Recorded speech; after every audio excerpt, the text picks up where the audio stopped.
नमस्कार students, Soni education में आप सभी का स्वागत है। राजस्थानी साहित्य के बारे में हम चर्चा कर रहे थे। हमने प्रारंभिक साहित्य के बारे में विस्तार से चर्चा की, मध्यकालीन साहित्य के बारे में भी हमने पढ़ लिया। अब हम पढ़ेंगे राजस्थान का आधुनिक साहित्य।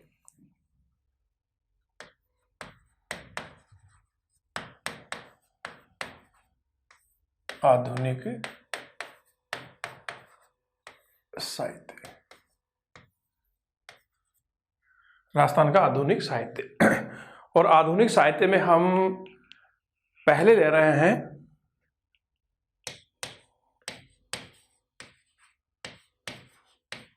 सूर्यमल मिश्रण। बहुत इंपॉर्टेंट है दोस्तों, सूर्यमल मिश्रण को ले रहे हैं। सूर्यमल मिश्रण के बारे में देखिए, इनका जन्म हुआ 18 अक्टूबर 1815 को। 15 अक्टूबर है ये।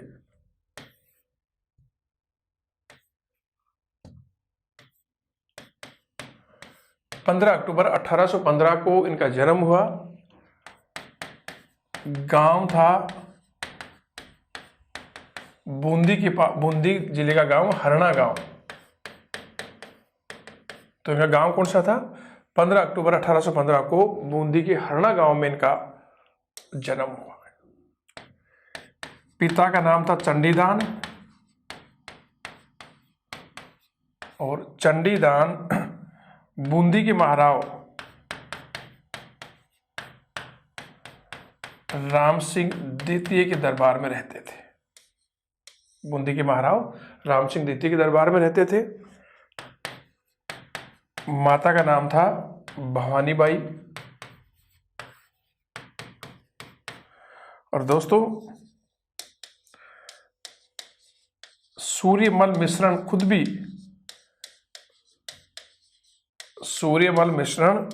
भी बूंदी के महाराव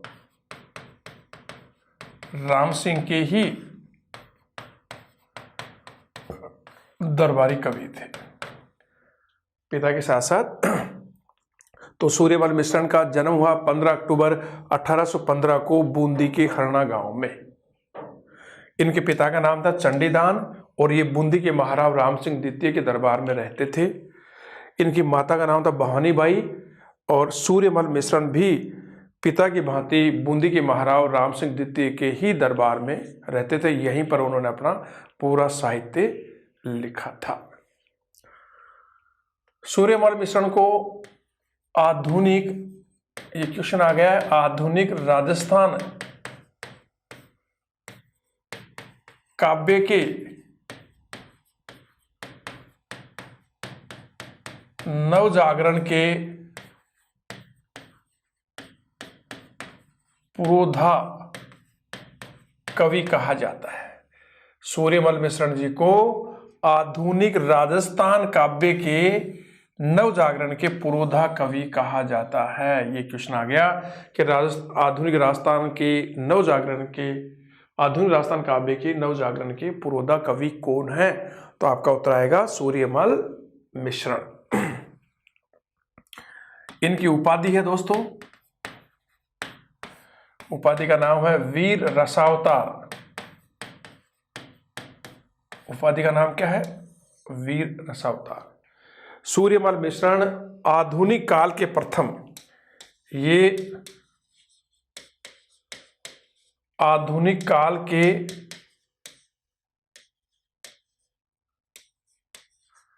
प्रथम और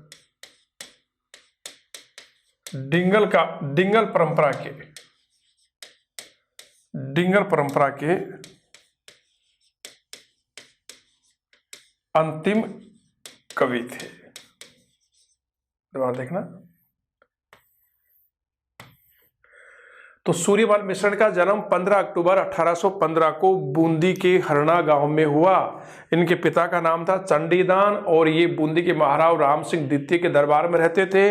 माता का नाम था भवानी बाई, और सूर्यमल मिश्रण स्वयं भी राम सिंह द्वितीय के दरबार में ही अपने साहित्य की रचना करते थे, उन्हीं के दरबारी कवि थे।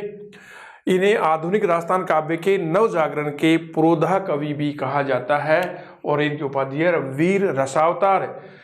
आधुनिक सूर्यमल मिश्रण आधुनिक काल के प्रथम और डिंगल परंपरा के अंतिम महान कवि थे। ठीक है दोस्तों, अभी इनके बारे में और बहुत सारी चर्चा करनी है। सूर्यमल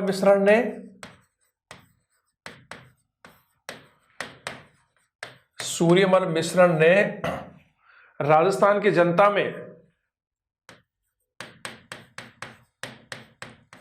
अंग्रेजों के विरुद्ध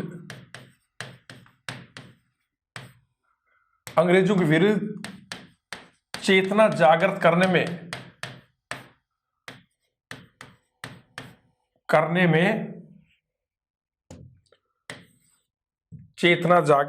में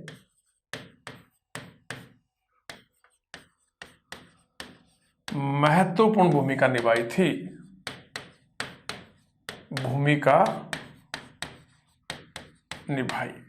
तो सूर्यमल मिश्रण ने अंग्रेजों के विरुद्ध चेतना जागृत करने में महत्वपूर्ण भूमिका निभाई, अर्थात उन्होंने जनता को अंग्रेजों के विरुद्ध भड़काया, अंग्रेजों के विरुद्ध उन्होंने चेतना जागृत की कि ये विदेशी हैं, इन्हें बाहर निकालना है, ये हमारे लोग नहीं है। तो लोगों में अंग्रेजों के विरुद्ध चेतना जागृत करने में इन्होंने महत्वपूर्ण भूमिका निभाई थी। बात करें इनके ग्रंथ, तो पहला जो ग्रंथ है इनका बहुत ही वंश भास्कर। दोस्तों, वंश भास्कर सूर्यमल मिश्रण जी का ये उनका सबसे प्रसिद्ध ग्रंथ है। पहला पॉइंट, ये 1840 में लिखा गया। ये बूंदी राज्य का पदात्मक इतिहास है, पद में लिखा गया है। बूंदी राज्य का पदात्मक इतिहास है। भाषा है पिंगल, और इस ग्रंथ को महाभारत की भांति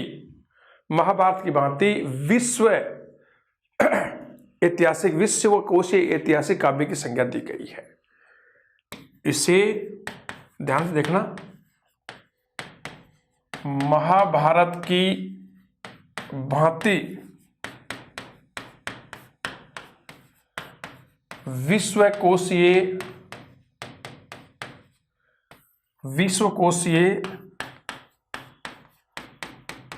ऐतिहासिक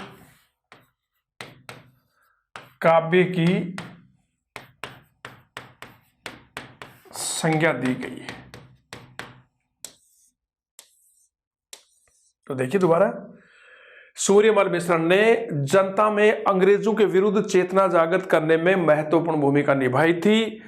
इनका जो पहला ग्रंथ है सबसे प्रसिद्ध वंश भास्कर, ये इनका सबसे प्रसिद्ध महत्वपूर्ण ग्रंथ है।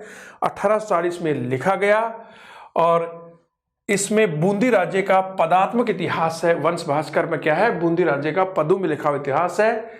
इसकी भाषा पिंगल है और इसको महाभारत की भांति विश्वकोशीय ऐतिहासिक काव्य की संज्ञा दी गई है। और दोस्तों, आपको पता होगा वंश भास्कर को अंतिम भाग का लेखन इनके दत्तक पुत्र मुरारी दान ने किया था। ये मैंने अभी पढ़ाया था आपको। तो वंश भास्कर का अंतिम भाग इनके दत्तक पुत्र मुरारी दान ने लिखा था। अगला देखिए, दूसरा ग्रंथ देखिए इनका,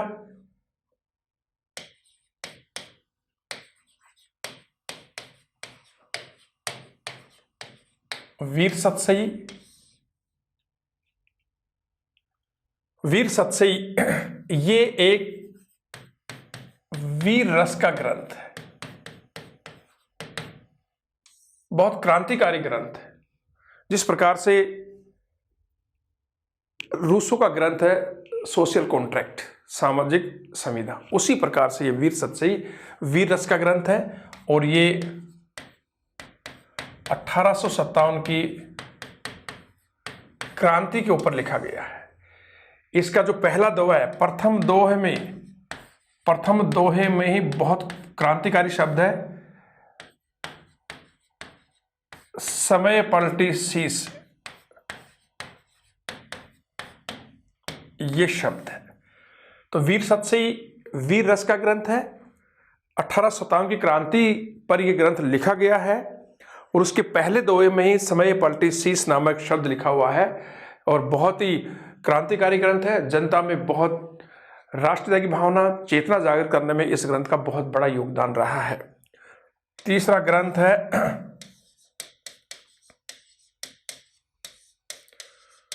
बलवंत विलास। यह एक चरित्र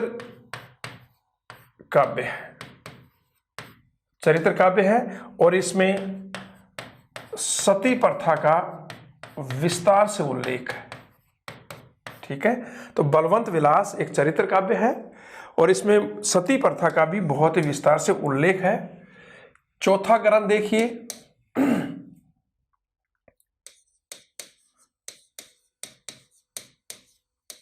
राम रंजाट। दोस्तों एक बार क्वेश्चन आता है कि सूर्यमल मिश्रण की बाल्यावस्था की रचना कौन सी है? जो 10 साल की उम्र में ही उन्होंने वो ग्रंथ लिख दिया था। तो राम रंजाट उनकी बाल्यावस्था की रचना है और कहते हैं कि 10 वर्ष की उम्र में ही इस राम रंजाट ग्रंथ की रचना कर दी थी। तो ये है इनका बाल्यावस्था में लिखा ग्रंथ है, 10 वर्ष की उम्र में। ठीक है, ये क्वेश्चन आया हुआ है, आ भी सकता है कि सूर्यमल मिश्रण का प्रथम ग्रंथ या सूर्यमल मिश्रण का बचपन में बाल्यावस्था में उन्होंने कौन से ग्रंथ की रचना की, और कहते हैं कि केवल 10 वर्ष की उम्र में ही इस ग्रंथ की रचना कर दी थी। छंदमयूख, छट्टा, धातु रूपावली, सातवां सती रासु, ये सूर्यमल मिश्रण के ग्रंथ हैं। तो वीर सतसई वीर रस से परिपूर्ण ग्रंथ है और ये 1857 की क्रांति के समय लिखा गया था। बहुत ही क्रांतिकारी, राष्ट्र की भावना वाला, चेतना जागृत करने वाला था। जो सोई हुई जनता थी उसको उन्होंने इस ग्रंथ के माध्यम से जगाया। ठीक है, इसके प्रथम दोहे में समय पलटी शीश नामक शब्द लिखा हुआ है, बहुत ही क्रांतिकारी। बलवंत विलास ये चरित्र काव्य है और इसमें उन्होंने सती प्रथा पर भी विस्तार से प्रकाश डाला है। राम रंजाट ये इनके बाल्यावस्था की कृति है और कहते हैं कि 10 वर्ष में ये ग्रंथ लिख दिया था। अगला है छंदमयूख, धातु रूपावली, सती रासु, ये सूर्यमल मिश्रण के बारे में आपको एग्जाम के दृष्टिकोण से मैंने विस्तार से बताया। और कहते हैं कि दोस्तों ये 1857 की क्रांति हुई तो उसमें ये लड़ने के लिए भी गए थे। ये भी क्वेश्चन आ गया कि ऐसा कौन सा आधुनिक कवि है जो 1857 की क्रांति में अंग्रेजों के विरुद्ध लड़ने गए? सूर्यमल मिश्रण ही वो थे जो अंग्रेजों के विरुद्ध 1857 की क्रांति में भाग लिया था। अगला ले रहे हैं हम जो इतिहासकार है बहुत ही, डॉक्टर हीराचंद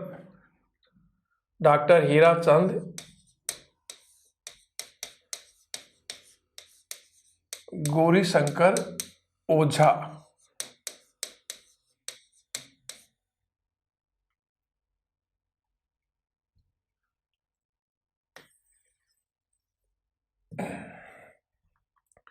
डॉक्टर गौरीशंकर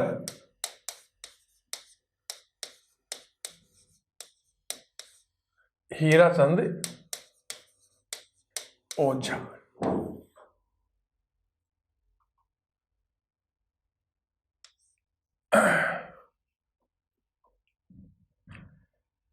लिख रहा है ढंग से लिखना, डॉक्टर गौरीशंकर हीराचंद ओझा।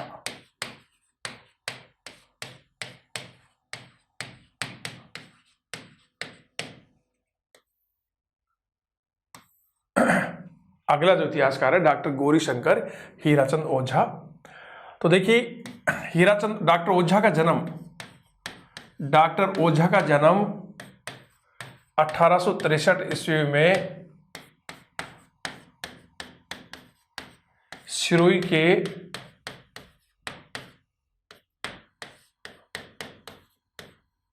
रोहिड़ा ग्राम में हुआ था। ठीक है, ये साहित्य, पुरातत्व और इतिहास के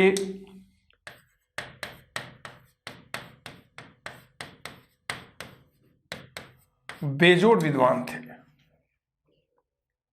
ठीक है, इन्होंने लगभग 50 ग्रंथों की रचना की। 50 ग्रंथों की रचना की है, जिनमें प्रमुख हैं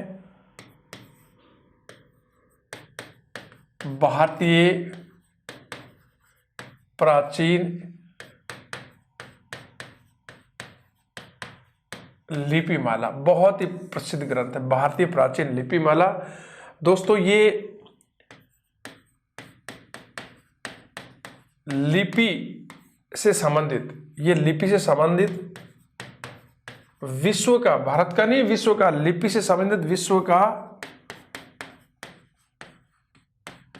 सर्वश्रेष्ठ ग्रंथ माना जाता है। सर्वश्रेष्ठ ग्रंथ है और इसके लिए इनका नाम वर्ल्ड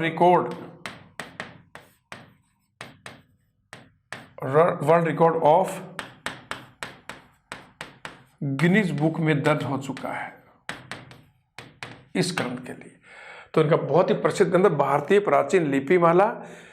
ये लिपि से संबंधित ग्रंथ है और ये लिपि का विश्व का सर्वश्रेष्ठ ग्रंथ माना जाता है और इसके लिए इसका नाम world record of Guinness book में दर्ज हो गया है। देखिए, डॉक्टर गौरीशंकर हीराचंद ओझा, इनका जन्म 1863 ईस्वी में सिरोही के रोहिड़ा गांव में हुआ। साहित्य, पुरातत्व और इतिहास के बेजोड़ विद्वान थे। 50 ग्रंथों की रचना की, जिनमें सबसे महत्वपूर्ण है भारतीय प्राचीन लिपिमाला। ये लिपि से संबंधित विश्व का सर्वश्रेष्ठ ग्रंथ है। इस ग्रंथ के लिए इनका नाम world record of Guinness book में भी दर्ज हो चुका है। आगे देखिए अन्य ग्रंथ। दूसरा ग्रंथ देखिए डॉक्टर ओझा का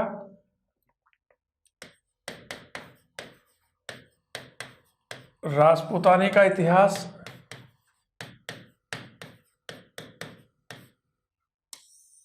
राजपूताने का इतिहास। तीसरा देखिए सिरोही का इतिहास। ये उन्होंने 1914 में लिखा। और इसके अलावा उसने जो मोहनोत नैनसी की जो ख्यात है, मोहनोत नैनसीरी ख्यात का संपादन कार्य भी किया। और कर्नल टोड की जो बहुत ही प्रसिद्ध ग्रंथ है annals and antiquities of Rajasthan, ये कर्नल टोड का ग्रंथ है। इसका उन्होंने हिंदी अनुवाद किया था।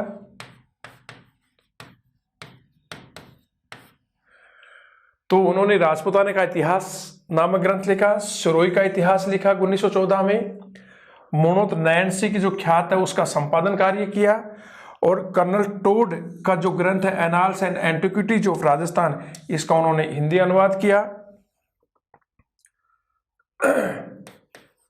1914 में इसको राय बहादुर की उपाधि दी गई। राय बहादुर की उपाधि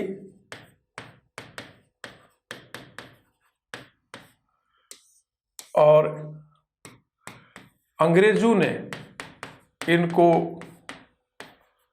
महामहो, अंग्रेजों ने इनको अंग्रेजों ने इनको महामहोपाध्याय की उपाधि दी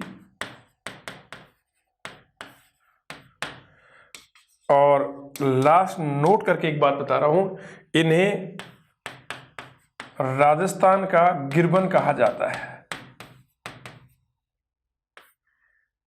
राजस्थान का गिरबन कहा जाता है। तो राजपूताने का इतिहास लिखा, सिरोही का इतिहास लिखा, मनोज नयन श्री ख्यात का संपादन कार्य किया, annals and antiquities of Rajasthan जो कर्नल टोड का ग्रंथ है उसका हिंदी अनुवाद किया। 1914 में इनको राय बहादुर की उपाधि दी गई और अंग्रेजों ने इनको महामहोपाध्याय की उपाधि दी। इन्हें राजस्थान का गिरबन कहा जाता है और 1947 में इनका निधन हो गया। 1947 में इनका निधन हो गया।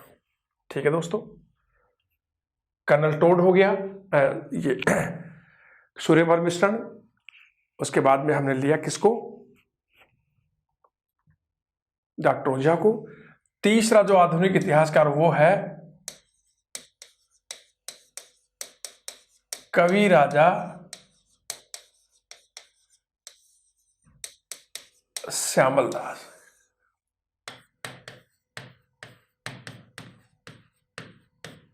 कवि राजा श्यामल दास, देखिए दोस्तों बहुत इंपॉर्टेंट कंसेप्ट है ये भी। कवि राजा श्यामल दास भीलवाड़ा के निवासी थे। कहां के निवासी थे? भीलवाड़ा के निवासी थे। ये कवि और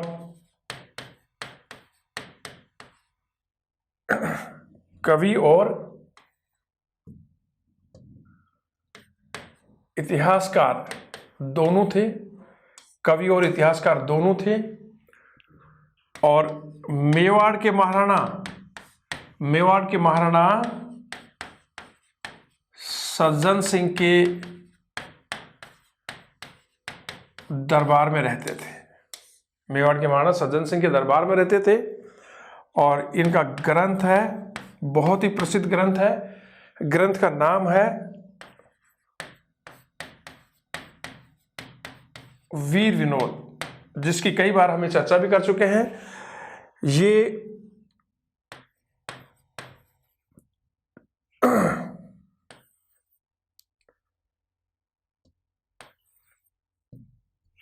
इस ग्रंथ में 2400 प्रश्न हैं और ये 5 जिल्दों में, जिन्हें भाग भी कह सकते हैं हम, 5 जिल्दों में विभाजित है। ठीक है दोस्तों, और वीर विनोद ग्रंथ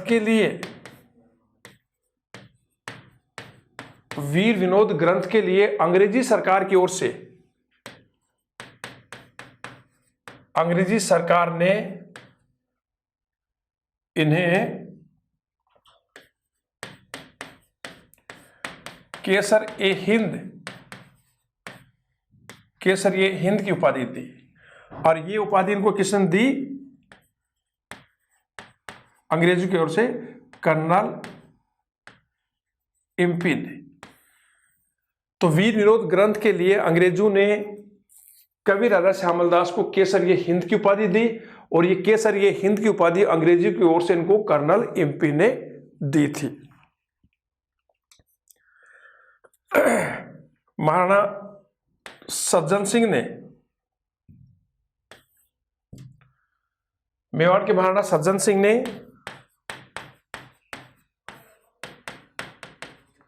इनको कवि राजा की उपाधि दी थी। महाराणा सज्जन सिंह ने इनको क्या दी? कवि राजा की उपाधि। दोबारा देखिए, कवि राजा श्यामल दास ये भीलवाड़ा के निवासी थे। ये कवि और इतिहासकार दोनों थे। ये मेवाड़ के महाराणा सज्जन सिंह के दरबार में रहते थे। इनका प्रसिद्ध ग्रंथ है वीर विनोद, जो 2400 पृष्ठों का है और 5 जिल्दों में विभाजित है। वीर विनोद नामक ग्रंथ के लिए अंग्रेजी सरकार ने इनको केसरी हिंद की उपाधि दी और यह उपाधि अंग्रेजों की ओर से इनको कर्नल एमपी ने दी थी। मेवाड़ के महाराणा सज्जन सिंह ने इनको कवि राजा की उपाधि दी थी।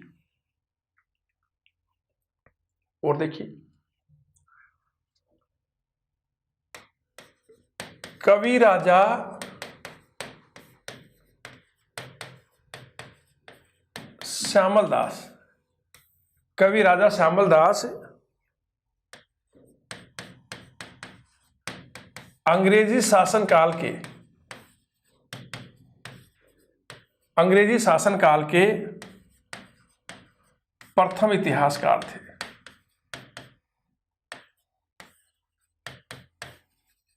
कवि राजा श्यामल दास जी अंग्रेजी शासनकाल के प्रथम इतिहासकार थे और इसी कारण अंग्रेजों ने इनको 1888 में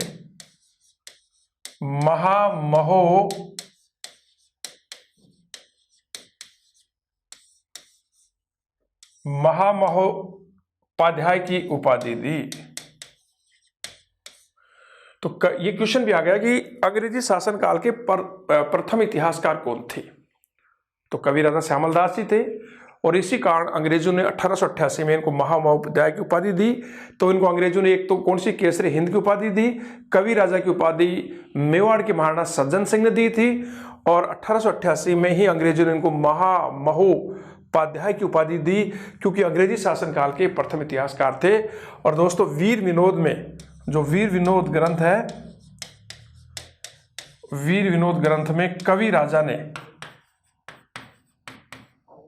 मेवाड़ का इतिहास लिखा है। कौन सा इतिहास लिखा है? मेवाड़ का इतिहास लिखा है या मेवाड़ के इतिहास के बारे में जानकारी दी है। अगला देखिए, अगला जो विद्वान है वह है एल.पी.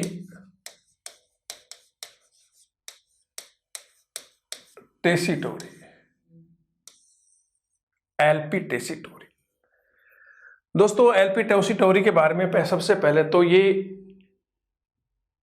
इटालियन भाषाविद थे या इटली के भाषाविद थे। इटली के भाषाविद थे, बहुत बड़े विद्वान थे।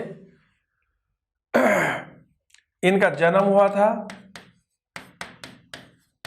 1887 में इटली के उदेन गांव में। 1887 में इनका जन्म इटली के उदेन गांव में हुआ था और 1914 में ये सर्वप्रथम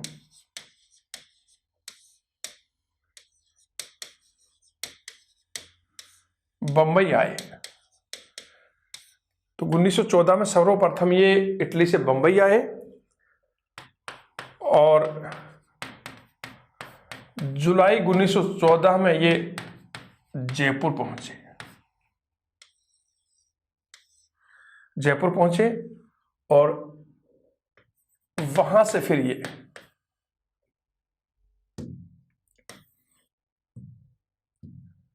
जयपुर से फिर ये बीकानेर आए और बीकानेर को अपनी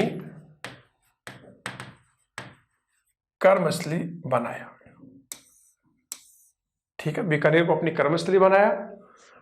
इनको निम्न भाषाओं का ज्ञान था, निम्न भाषाओं का ज्ञान था। देखिए दोस्तों, अंग्रेजी आती थी, अंग्रेजी, ग्रीक, लैटिन, जर्मन, अंग्रेजी, ग्रीक, लैटिन, जर्मन,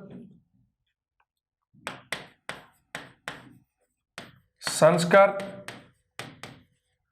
प्राकृत, गुजराती, राजस्थानी और हिंदी, इतनी भाषाओं का इनको ज्ञान था। दोबारा देखिए दोस्तों, एल.पी. टेसीटोरी इटली के भाषाविद थे। हिंदी के विद्वान थे, भाषा के विद्वान थे। इनका जन्म 1887 में इटली के उदयन गांव में हुआ और ये सर्वप्रथम 1914 में बम्बई आए और जुलाई 1914 में ये जयपुर आए। उसके बाद में इन्होंने बीकानेर को अपनी कर्मस्थली बना लिया। एलपी टेसीटोरी को निम्न भाषाओं का ज्ञान था। अंग्रेजी आती थी, ग्रीक आती थी, लैटिन भाषा आती थी, जर्मन भाषा के नॉलेज था, संस्कृत, प्राकृत, गुजराती, राजस्थानी, हिंदी और यहां तक कि अपभ्रंश, इतनी भाषाओं का इनको ज्ञान था। आगे देखिए इनके बारे में। 22 नवंबर 1919 को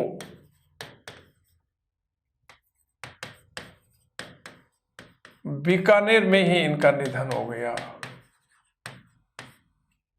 यहीं पर रहे और राजस्थानी भाषा के बारे में, खासकर से पश्चिमी राजस्थानी मारवाड़ी की भाषा में इन्होंने बहुत ज्यादा रिसर्च किया था, शोध किया था। अब बीकानेर के महाराजा गंगा सिंह ने इनसे संपर्क किया और इनको चारण साहित्य के सर्वेक्षण और संग्रह की जिम्मेदारी सौंपी।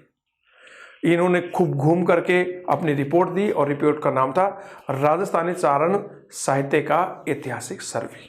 तो देखिए, बीकानेर के महाराजा गंगा सिंह ने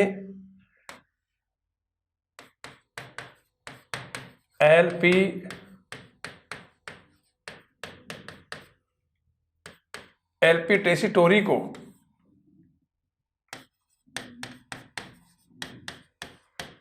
चारण साहित्य, बीकानेर के महाराजा गंगा सिंह ने एलपी टेसीटोरी को चारण साहित्य का सर्वेक्षण और संग्रह की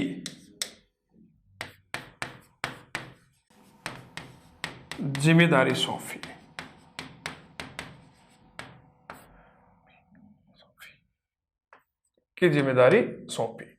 दोस्तों, इस जिम्मेदारी को उन्होंने बखूबी निभाया और अपनी रिपोर्ट दी इस नाम से। उन्होंने अपनी रिपोर्ट दी राजस्थानी चारण साहित्य का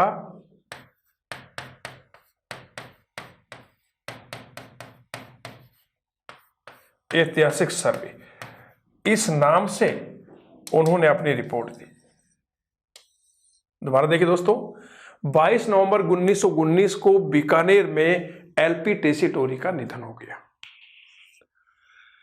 इससे पहले बीकानेर के महाराजा गंगा सिंह ने एलपी टेसीटोरी को चारण साहित्य के सर्वेक्षण और संग्रह की जिम्मेदारी सौंपी। इस काम को उन्होंने बखूबी लिया, जिम्मेदारी के साथ लिया और अंत में अपनी रिपोर्ट दी। इसका सर्वेक्षण और संग्रह करके राजस्थानी चारण साहित्य का ऐतिहासिक सर्वे नाम से इन्होंने रिपोर्ट दी। और दोस्तों, इन्होंने निम्न 2 ग्रंथों का, एलपी टेसीटोरी ने निम्न 2 हिंदी ग्रंथों का, निम्न 2 ग्रंथों का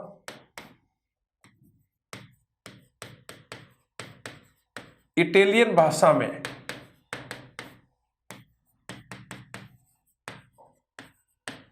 अनुवाद किया। वो 2 ग्रंथ कौन से हैं? एक है रामचरितमानस और दूसरे ग्रंथ का नाम है रामायण। तो इन्होंने 2 हिंदी के 2 ग्रंथों का इटालियन भाषा में अनुवाद किया, एक रामचरितमानस और दूसरा रामायण। रामचरितमानस के लेखक कौन है? गोस्वामी तुलसीदास जी। और रामायण के लेखक कौन है? वाल्मीकि जी। ठीक है, और देखिए इनके बारे में थोड़ी सी जानकारी और है। इन्होंने, एलपी टेसीटोरी ने निम्न 2 ग्रंथों का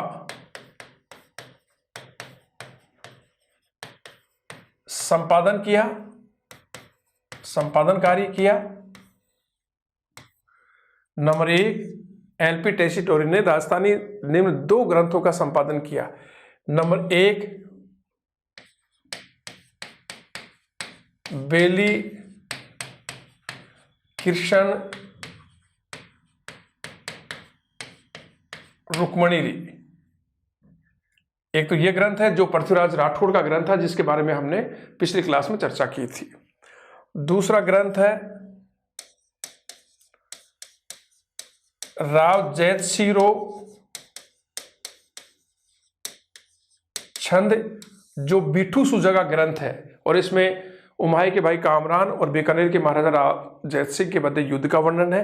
इन 2 ग्रंथों का इन्होंने संपादन कार्य किया। ठीक है। और एक बात बता दूं कि जो कालीबंगा सभ्यता है, कालीबंगा सभ्यता की सर्वप्रथम जानकारी एलपी टेसीटोरी ने ही दी थी। अमलानंद घोष ने तो बाद में इसकी जानकारी ली थी, लेकिन सबसे पहले जानकारी दी कालीबंगा सभ्यता की एलपी टेसीटोरी ने। दोस्तों, इन्होंने निम्न 2 ग्रंथों की रचना की। निम्न 2 ग्रंथों की रचना की। निम्न 2 ग्रंथों की रचना की। नंबर 1,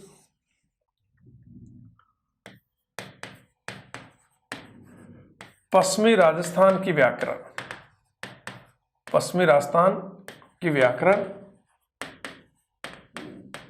एक तो ये ग्रंथ लिखा इन्होंने, और जो दूसरा ग्रंथ था वो देखिए आप,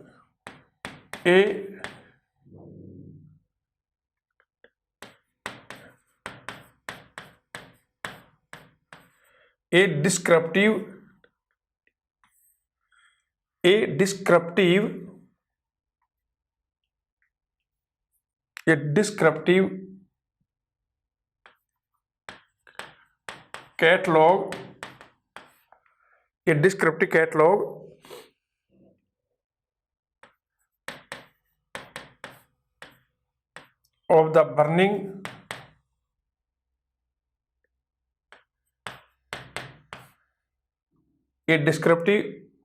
catalogue, of the burning and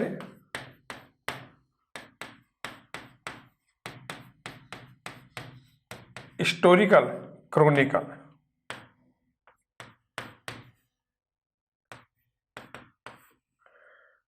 तो पहला ग्रंथ है पश्चिमी राजस्थान की व्याकरण, दूसरा ग्रंथ है a descriptive catalogue of the burning and historical Chronicle.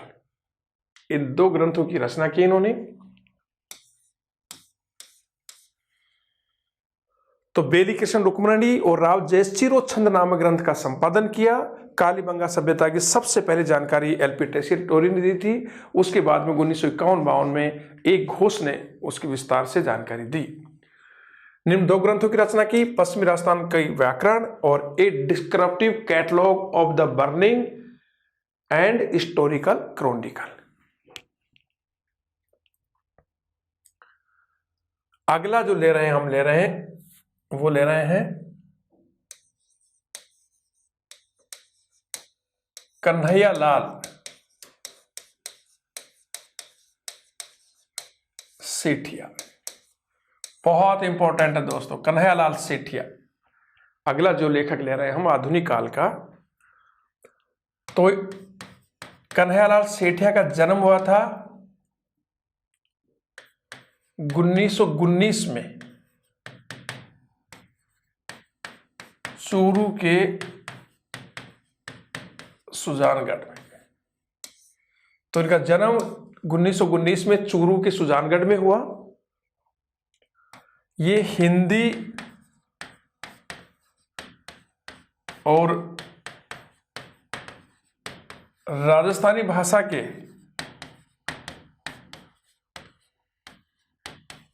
कवि और विद्वान थे। हिंदी में भी लिखते थे और राजस्थानी भाषा में भी लिखते थे। ठीक है। और इनका जो बहुत ही प्रसिद्ध ग्रंथ है वो है पाथल और पीथल। पाथल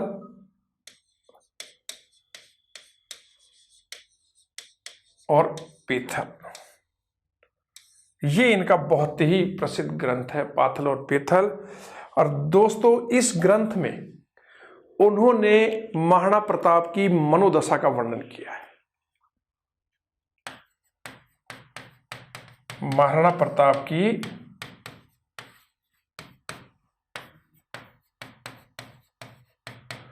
मनोदशा का वर्णन किया है।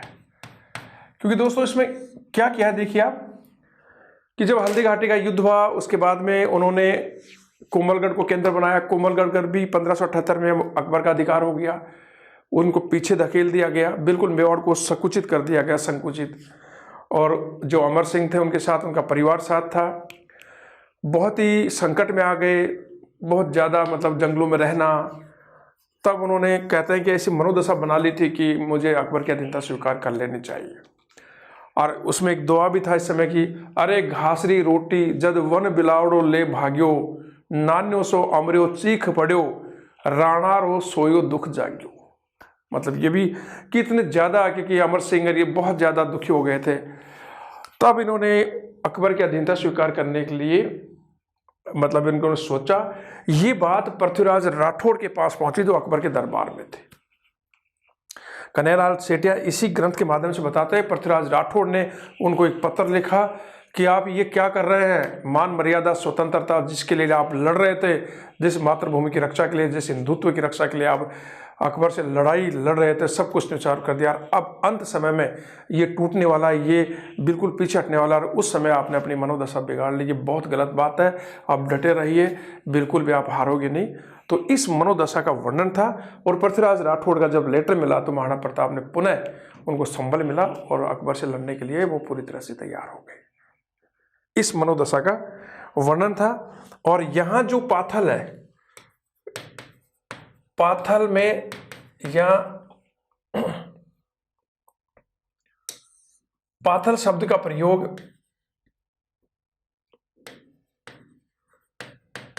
पृथ्वीराज राठौड़ के लिए है और पीथल शब्द का प्रयोग है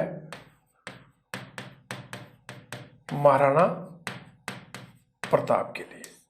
तो पाथल, कन्हैयालाल सेठिया ने यह पाथल का प्रयोग पृथ्वीराज राठौड़ के लिए किया है और पीथल का प्रयोग महाराणा प्रताप के लिए किया है। क्योंकि पृथ्वीराज राठौड़ पाथल नाम से ही रचनाएं रचते थे। दूसरी जो कविता है वो है वनफूल। कन्हैयालाल सेठिया की दूसरी जो रचना है वनफूल है, ये हिंदी भाषा का इनका प्रथम ग्रंथ माना जाता है और 1940 में यह प्रकाशित हुआ था। तो वनफूल हिंदी भाषा का इनका प्रथम ग्रंथ माना जाता है। तो इनका जन्म हुआ था 1919 में चूरू के सुजानगढ़ में। ये हिंदी और राजस्थानी भाषा के कवि और विद्वान थे। पाथल और पीथल इनकी बहुत ही प्रसिद्ध कृति है जिसमें महाराणा प्रताप की मनोदशा का वर्णन था, जिसके बारे में मैंने अभी आपको बताया था। पाथल कन्हैयालाल पाथल या पृथ्वीराज राठौड़ के लिए यूज किया है, पीथल महाराणा प्रताप के लिए। वनफूल ये हिंदी भाषा का इनका प्रथम ग्रंथ था और ये 1940 में लिखा गया। अगले ग्रंथ देखते हैं कन्हैयालाल सेठिया के। तीसरा ग्रंथ देखिए, लीलटास। दोस्तों लीलटास एक काव्य संग्रह है, कविताओं का संग्रह है, काव्य संग्रह है। और इसके लिए इनको 1976 ईस्वी में केंद्रीय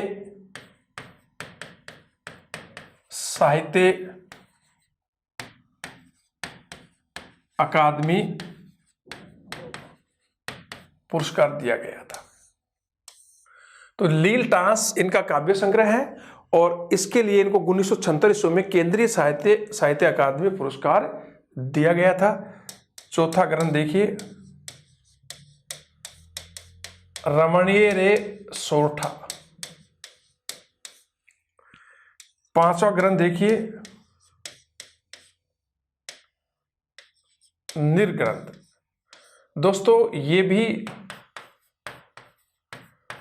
हिंदी भाषा का ग्रंथ है और इस ग्रंथ के लिए कन्हैयालाल सेठिया को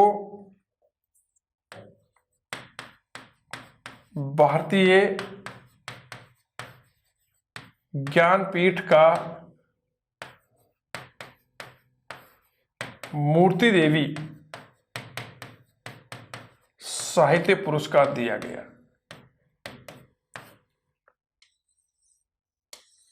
तो निर्ग्रंथ यह भी हिंदी भाषा ग्रंथ है, इसके लिए उनको भारतीय ज्ञानपीठ का मूर्ति देवी पुरस्कार दिया गया और ये दिया गया 1988 में। छठा ग्रंथ देखिए जोहररा साखी खेजड़ी। जोहररा साखी खेजड़ी। 7वां ग्रंथ देखिए हेमानी और 8वां ग्रंथ है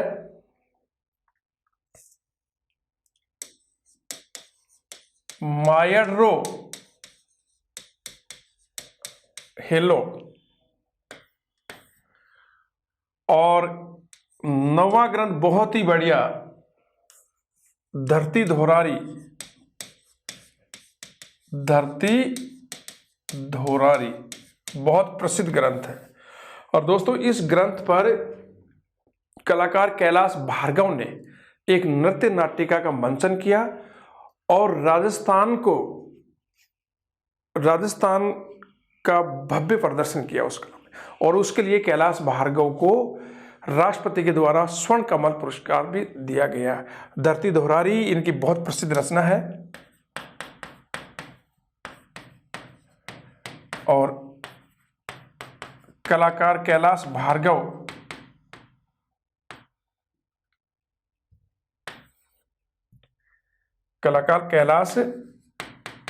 भार्गव ने इस पर नृत्य नाटिका रच करके विदेशों में राजस्थान का भव्य प्रदर्शन किया था और इसके लिए इसको राष्ट्रपति से स्वर्ण कमल पुरस्कार भी मिल चुका है। दोबारा देखिए धरती धोरारी इनकी बहुत ही प्रसिद्ध रचना है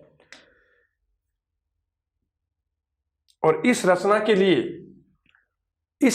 लिए कैलाश भार्गव को नहीं प्रसिद्ध रचना है और कैलाश भार्गव ने धरती धोरारी पर एक नृत्य नाटिका का मंचन किया और राजस्थान का विदेशों में भव्य प्रदर्शन किया। इसके लिए कैलाश भार्गव को राष्ट्रपति द्वारा स्वर्ण कमल पुरस्कार दिया गया था। 10वां ग्रंथ देखिए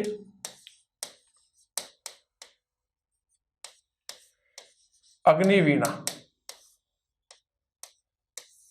दोस्तों अग्निवीणा जो इनका ग्रंथ है ये सामंती जुलूमों पर लिखा गया है।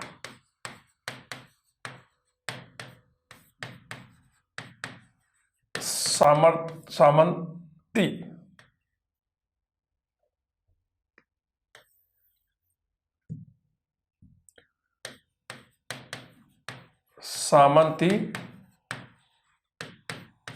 जुल्मों पर यह ग्रंथ लिखा गया है। सामंतों ने किस तरह का जुल्म करते थे और इसके लिए सामंती जुल्मों का जब इन्होंने पर्दाफाश किया तो इसके लिए 1942 में बीकानेर में इन पर राजद्रोह का मुकदमा चलाया गया। तो अग्निवीणा में इन्होंने सामंती जुल्मों का पर्दाफाश किया, उनके जुल्मों के बारे में जनता को बताया और इसके लिए फिर बीकानेर सरकार ने 1942 पर इन पर राजद्रोह का मुकदमा चलाया। 11वां देखिए जमीन रो धनी कुण। 12वां देखिए मेझर। 13वां देखिए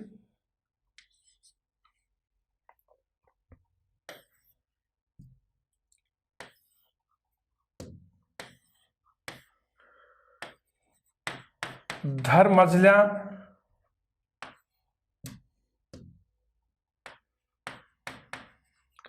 14वां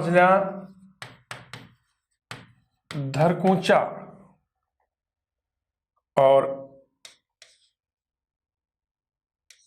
14वां देखिए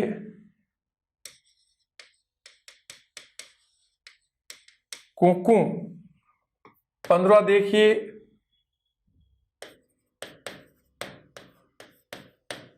काको रोडरो और 16 देखिए लीक लिकोड़ो और 17वां देखिए तुम्हें सौगंध है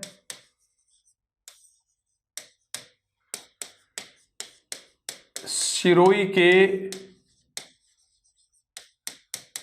वीरों की। तो लीक लिकोड़ो तुम्हें सौगंध है सिरोही के वीरों की। तो देखिए अग्निवीणा ये सामंती जुलूम पर पर्दाफाश किया इन्होंने। इसके लिए 1942 में बीकानेर में इन पर राजद्रोह का मुकदमा चलाया गया। अगली कृति है जमीन रो धनी कुण, बहुत ही अच्छी कृति है ये। मीझर 13वां है धर मजला धर कूचा, कुकू, काको रोडरो, लीक लिकोड़ो, तुम्हें सौगंध है सिरोही के वीरों की। दोस्तों 1904 में कन्हैयालाल सेठिया जी को 1904 में कन्हैयालाल सेठिया जी को पद्मश्री और पद्म भूषण से सम्मानित किया गया। 1908 में इस महान व्यक्ति का निधन हो गया और 1912 में मरणोपरांत इनको राजस्थान रत्न पुरस्कार से सम्मानित किया गया और ये प्रथम पुरस्कार था। इसी समय इस पुरस्कार की शुरुआत हुई थी। तो 1904 में कन्हैयालाल सेठिया जी को निम्न 2 पुरस्कारों से सम्मानित किया गया, पद्मश्री और दूसरा था पद्म भूषण से सम्मानित किया गया। 1908 में इनका निधन हो गया और 1912 में मरणोपरांत इनको राजस्थान रत्न पुरस्कार से सम्मानित किया गया। ये प्रथम पुरस्कार था क्योंकि 1912 में ही इस पुरस्कार की स्थापना हुई थी।